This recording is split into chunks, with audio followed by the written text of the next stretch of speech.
Guys যারা যারা gift নিতে চান তারা দ্রুত এসে টোকেনগুলো সংগ্রহ করেন, কারণ আর খুব দ্রুত আমি ড্র দিয়ে দিব। 1 মিলিয়ন হতে যদি আর বেশি সময় নেই, যেদিন আমার 1 মিলিয়ন হবে সেদিন আমি ড্রটা দিয়ে দিব। ভাই এখান থেকে 2টা টোকেন তোলেন, দুজনে 2টা তোলেন। আপনারটা কত? 131 131। আপনারটা কত? 188 এদিকে দেখান। 188 আমরা 05 05। ওই যে দেখো ওইদিকে দেখো কত। 05 হ্যাঁ তোমারটা 125 125। আপনি উঠছে 180। 93 জি, আপুর টোকেন নাম্বার হচ্ছে 93। 61। জি ভাইয়া আচ্ছা ঠিক আছে। কত? 29।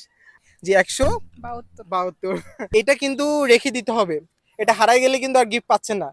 আমি যেদিন ড্র দিব সেদিন 188 উঠে তাহলে আপনি গিফট পাচ্ছেন, আর আপনারটা যদি উঠে তাহলে আপনি পাচ্ছেন। তাহলে এটা কি হারানো যাবে না, মনে থাকবে? আচ্ছা, তো এখনো পর্যন্ত যারা টোকেন সংগ্রহ করেন দ্রুত এসে টোকেন সংগ্রহ করে যান। আর guys,